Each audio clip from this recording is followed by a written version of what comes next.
AI can't do all the work for you. You know, if you tell AI to make this person smile or put braces on this person, it will not do a good job. You know, it just It's a little can't. scary. Yeah, it is scary. The outcome is scary. There was a girl that had a hole in her sweater, and I told AI, fill the hole, fix the hole. And AI created a larger hole with an eyeball in the hole of the, just crazy, No way. crazy stuff that I thought, well, clearly AI hasn't made it this far.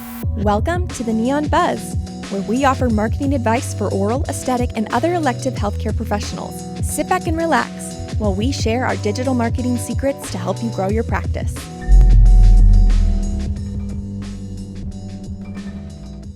Hi, welcome to the Neon Buzz, where we talk about all things digital marketing for local businesses. Today, you've got Curt and I here. We are going to be talking about using AI for all of your marketing strategies, the do's, don'ts, the good, bad, and the ugly. So I guess we're going to kick it off. Curt, why don't you tell us a little bit about what you do at this job? All right, thanks. I'm a graphic designer. I'm part of a team, and I use AI pretty much every day in some form or fashion. Yeah. I mean, that's the world we're living in. Mm-hmm. It's always funny to me when people are like, do you use AI? Because, we've technically been using AI for years and years and years for just different little things that we Unknowingly. we just don't consider it that until we saw ChatGPT or, all these other things. How often do you use it? I use it, I will say, pretty much every day, and I hate that as a writer. Part of that hurts my soul just a little bit, but at the same time, it's an evolving world, and there's ways to use it that's not pulling from the creativity. Right. So a little about me. I'm a copywriter, so I'm writing all day, every day, anything from a billboard ad to a full-fledged pamphlet, and anything and everything in between. So there's a lot of room for using it, but then there's ways, and then there's ways to not do it as well. One thing we've been talking about recently is that Toys R Us commercial. I don't know if it's as popular in the the general world as it was for maybe us here because we're so in the marketing sphere. But Toys R Us just recently released a commercial that was complete AI totally creation, AI right? created. All of it was done through AI. Absolutely. I think from start to finish, and they kind of released it as this way to say, like, look, we are, because it was the first one to do that, apparently. Yeah. The first fully AI generated branded marketing video. None of it was filmed. No. Yeah. And so it was essentially the story of the guy who created Toys R Us, leading from him as a little kid, dreaming about all these toys and everything, and then moving up into his adult career. It's really interesting, and I think you should check it out if you haven't already, just to kind of see what it looks like when you do use AI tools for marketing. But I think a lot of people had some very interesting takes. I actually put a LinkedIn post, a poll out there. I got a wide range of responses. I think some people were saying that they thought it worked. Some people were saying that they thought it was kind of uncanny valley feel. And then some people were saying, at least it got us talking. So I think that there's a lot of room to discuss. But what did you think about it? I think if you watch it with not being really intentional at looking at the details, you'd think that it's a nice short video, Yeah. But I think if you sit there and kind of look at it, you definitely see some things you're like, that's inaccurate, or that looks kind of weird, and you can tell that there's something off about it. Well, there was the whole thing with the bikes. Yeah, there's particular things that AI just can't get right. A lot of times it's like the human anatomy, like the arms, hands, facial features. In this particular video, bikes, every bike in there is a little off, and that's weird that you would think something that can create this long, very detailed video just gets it completely wrong, to where like a bicycle has like two front tires, and and or the seat is coming out of a tire. Yeah. Something that just makes no sense in like the real world, but AI just can't seem to get it right, Right. And this video is a good example of that, I think. I also think it speaks to the level of authenticity behind the marketing strategy there. Because if you think about it, Toys R Us is representing kids, right? kids' imagination and ability to dream and play. And yet, those kids who are going to grow up are more likely to become creatives who then would be doing this type of work. I thought that was interesting in terms of like a strategy mindset because, they're pulling away from that. They're using these AI tools to do what a human would be able to do normally. And I think that kind of hits the authenticity. Yeah. It kind of like shatters that egg a little. Yeah, it's almost like kids, use your imagination, grow creatively so you can grow up and then have AI do the work. Yeah. That's exactly. A good point. Yeah. And so I think it kind of pulled back the curtain on like, what do they really think? What is their brand mindset? And like you're a dad, for example, they are marketing to you as well. Yeah. So if you are a graphic designer, and you're also a dad, you might not want to go to Toys R Us. So did it like really work? I mean, and you got to think to all of those levels. I think at the end of the day, what is marketing for? Marketing is to build relationships with your community in a creative way that engages them, that makes them feel that they know you. And in that particular instance, I think their hands slipped a little bit. Yeah. But I think that kind of leads us into a broader discussion of like, well, maybe it didn't work then because it was such an expansive project, but is there room for it to work at all? I mean, we both admitted we use it every day. Well, we use it in a different capacity than that video. Like, for instance, the way that I use it, like some of the applications that I use, Photoshop, Illustrator, they have utilized AI tools to make things a little bit faster and a little quicker. Like, for instance, like the way that I use AI is very non-specific. If I need to create more of a blurred, like extend like the blurred background of a photograph, right, I can do that in Photoshop with AI very quickly. Whereas before, I would have to like, clone different parts and, and it just would take a long time to make it look good. Right. But now I use it a lot quicker and it's, made my job more efficient. But I probably use that like every day. Yeah. And then that's also not taking away the like creative aspect of it. I mean, it's the background. It's not the foreground. Because AI can't do all the work for you. If you tell AI to make this person smile or give this person, put braces on this person, it will not do a good job. It just it's a little can't. Scary. Yeah, it is scary. The outcome is scary. There was a girl that had a hole in her sweater, and I told AI to fill the hole, fix the hole. And AI created a larger hole with an eyeball in the hole of just crazy, crazy stuff that I thought, well, clearly AI hasn't made it this far. Yeah, I also think that the common feeling people have who just use it on a casual basis, to play around with DALL-E on ChatGPT or using ChatGPT for writing an email, for example. And they think, wow, this is amazing. This is the best thing I've ever seen, because you're not working with it every single day. And I think that once you work with it more and more often, you start to pick up on those little things. I mean, the eyeball, that's kind of glaring. I know. It's crazy. And you could work with AI to get it to fix the hole, but it'd be much faster for me to just fix it. You know? So that's really, like, AI could fix it, but it doesn't do it as quick as you would want it to. Yeah, that's something I run into a lot, is I think that sometimes people think, well, okay, I can write a whole blog using ChatGPT. Insert it in, put in a prompt, spick and span, it's done. And that is just not the case, because the amount of editing that it would take me to go back in and fix all of these weird sounding words or phrases that people wouldn't say, or even just to make it clear that it wasn't fully written by AI, because there's also the factor of like, do we feel that this is as trustworthy if we know it was AI written? So, all of those things going in, I could have just written it by myself from the front end a lot faster, and I would know it would be quality. Do you feel like when you have AI written copy that it kind of lacks personality or like a human aspect to it? Yes, but in a way that you wouldn't think of. So let me explain.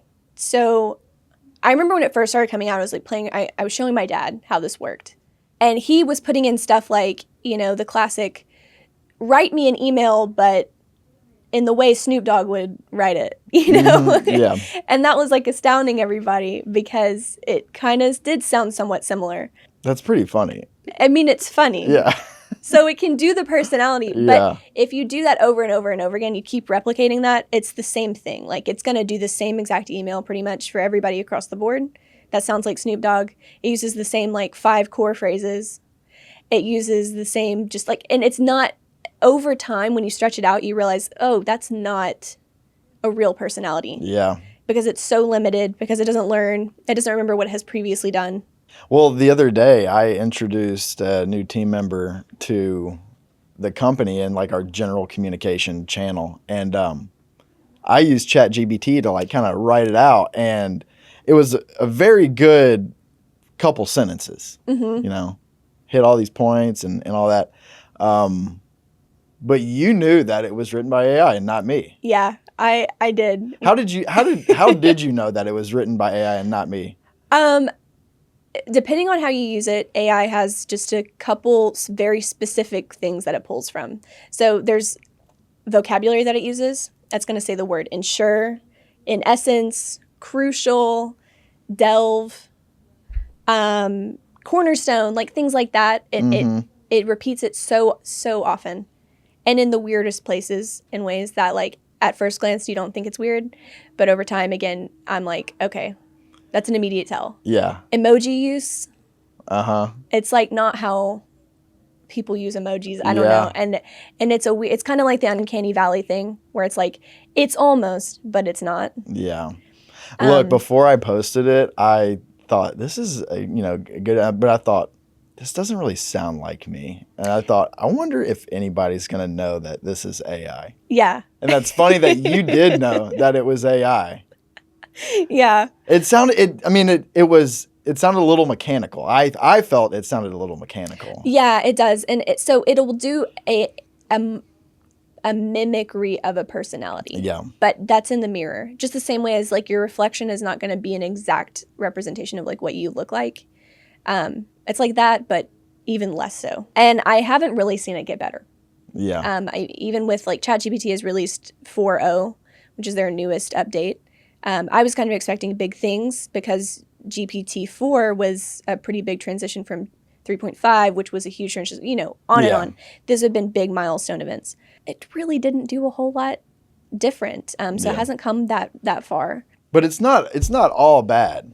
No. What would you say some good uses for AI generated content? Like when is it good to use it? When is it not? Well, so kind of similar to you. So you brought up the example of, like, filling in the background. Mm-hmm. For technical, tedious work. So one of the ways that I mainly use it is for research. I think it is a great way to pull, vast resources and put them in just a small, short paragraph. Mm-hmm. A good way to do that is to take links of articles that you already know, you've vetted yourself, that that you want to pull resources, research from.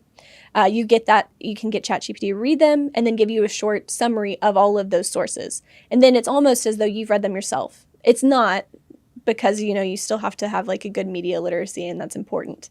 So it's good to put that pin in there. But it's good if you need it quick, if you need just, like, a general run-of-the-mill jumping in kind of research thing. Also, I think it's good for brainstorming, for idea generation. We were talking about this too. It works in the same for graphic design. Like, you might not use DALL-E to create a logo, but you might ask it for some ideas to get you a jumping off point. I did that the other day too. I mean, for what I do, I feel like AI is beneficial when it's the least specific. I had AI try to come up with some, like, logo ideas, and it just didn't really understand that a logo needs to be clean and simple, like the less is more. I mean, it just put so many elements into it. And I mean, the idea could be there. You just have to strip away all this stuff, but it requires, like, a good bit of work and hand holding, kind of, really, with what it outputs. But I mean, like I said, I use it every day. And so like the least specific AI has to be, I feel like the better. Because once it starts to become specific and trying to really nail down like accurate details, that's where I feel like it kind of falls short for now. I'm sure it's going to grow and evolve into, something completely different next year, Right. I totally agree. I think that kind of feeds over into what I do as well, is that if you in order to get it to do something so specific, you have to prompt it so much.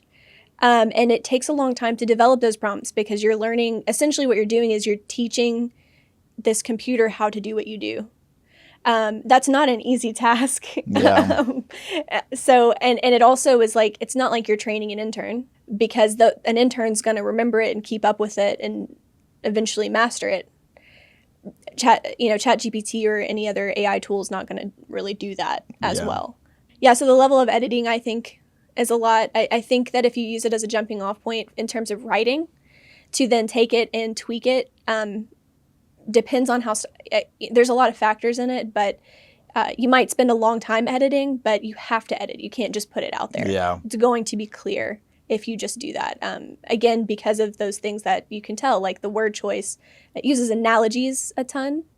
So that's when it's good for something that's low stakes and doesn't, like if a company wanted to put out like a kind of promotional material, letting somebody know like what this company does, it may not be good to have AI do all the work, because it will lose personality, the brand personality or the brand voice may not be in there. So yeah, and again, it's the authenticity factor at the end of the day, because if I wrote you like a birthday card, but I had written it by AI, and you found out about that, you feel a little bit like, oh, yeah, you're let down. Yeah. And you don't ever want to let down your community that you're building. So if you post a social caption and it was written by AI, and maybe you've done 10 or 15 in a row, they're going to pick up on it. And once they do, you're like, oh, all of that they built with me, it's kind of gone, because it wasn't real. It wasn't from your heart. Well, I think, and now like we're seeing AI everywhere. You can't get on Facebook and not see AI generated images that people are kind of passing off as real photographs, really. I had somebody on my feed the other day post about growing up in the 80s and the 90s and, playing outside till the streetlights come on, getting skin knees, drinking water out of the water hose, kind of like nostalgic stuff. And there was a black and white photo of a kid launching off a sidewalk that, is like a ramp and on a bike.